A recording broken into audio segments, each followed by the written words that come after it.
아주 먼 옛날 하늘과 땅이 가까워 구름이 산허리를 감싸고 별빛이 강처럼 흘러내리던 시절이 있었습니다.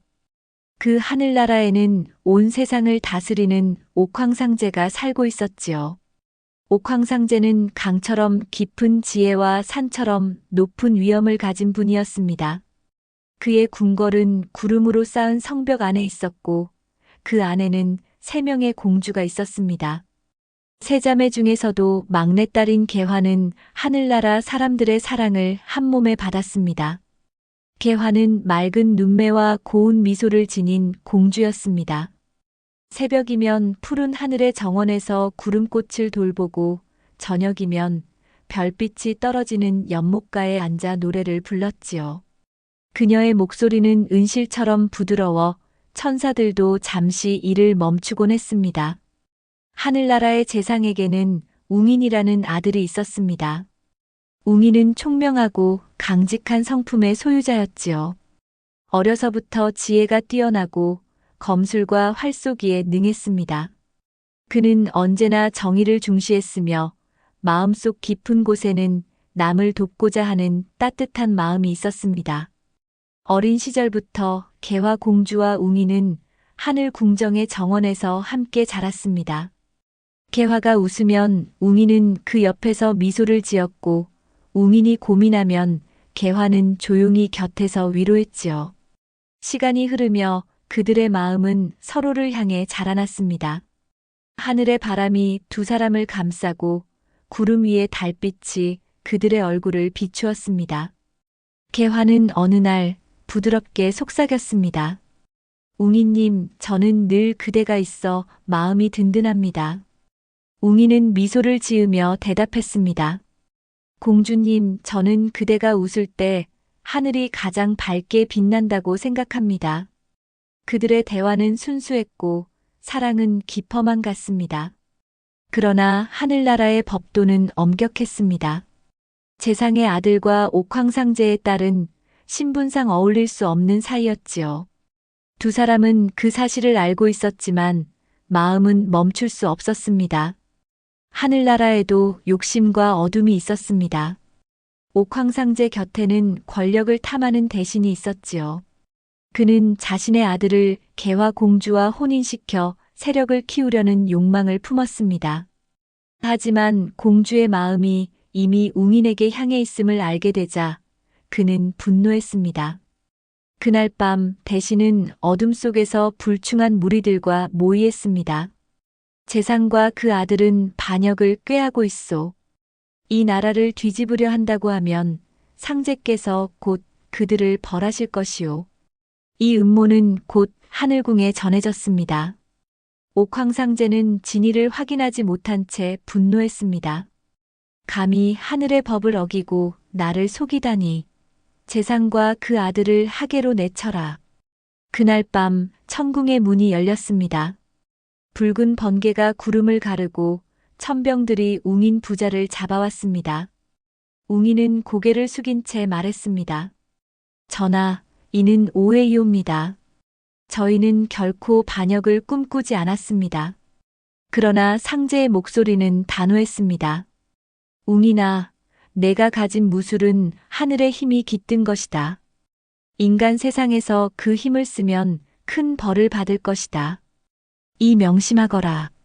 이리하여 웅인과 그의 아버지는 인간 세상으로 귀향을 가게 되었습니다. 그들이 하늘에서 떨어질 때 개화 공주는 하늘의 구름 위에서 그 모습을 바라보았습니다. 그녀의 눈에는 눈물이 고였습니다. 웅이님, 저는 결코 그대를 잊지 않겠습니다. 그날 이후 공주는 웃음을 잃었습니다. 새벽에도 저녁에도 그녀의 얼굴에는 슬픔이 드리워졌습니다. 하늘나라의 새들도 공주의 정원에 내려앉지 않았습니다. 시간이 흐르고 공주는 병이 들었습니다. 그녀는 시름시름 앓으며 하늘을 바라보았습니다. 옥황상제는 딸의 병세가 깊어지자 안타까운 마음을 감추지 못했습니다. 개화야, 내 마음을 알고 있다. 단 한 번만 인간 세상에 다녀오너라. 다만 남몰래 다녀와야 한다. 공주는 고개를 숙이며 눈물로 감사했습니다. 아버님, 다녀오겠습니다. 웅이님을 꼭 찾아야 합니다. 그리하여 개화는 어느 조용한 새벽 구름을 타고 인간 세상으로 내려왔습니다. 그녀의 발끝이 닿는 곳마다 새싹이 돋고 공기에는 향긋한 꽃내음이 퍼졌습니다. 한편 인간 세상에 내려온 웅이는 아버지와 함께 충청도의 청산면 한곡리, 즉 장군봉 아래에 있는 깊은 골짜기에 자리를 잡았습니다. 그곳은 산과 물이 어우러진 평화로운 마을이었습니다. 그들은 농사를 지으며 조용히 살았습니다. 웅이는 하늘의 힘을 잊고자 했습니다. 그는 괭이를 잡고 땀을 흘렸으며 마을 사람들과 어울려 지냈습니다. 하지만 그의 눈빛에는 여전히 하늘의 슬픔이 남아 있었습니다. 그러던 어느 해 이상한 일이 생겼습니다. 산속에서 괴물이 나타나 가축을 잡아먹고 사람을 해쳤습니다. 밤이면 괴성 소리가 메아리쳤고 아침이면 피 묻은 흔적이 남았습니다. 마을 사람들은 두려움에 떨었습니다. 이러다 모두 죽고 말겠소. 하늘이 우리를 버리셨나 보오. 웅이는 그 말을 들으며 마음이 무겁게 내려앉았습니다. 그는 옥황상제의 명령을 잊지 않았습니다. 하지만 사람들의 고통을 모른 채 할 수도 없었습니다. 그날 밤 그는 아버지에게 말했습니다. 아버님, 이 괴물을 내버려 둘 수 없습니다.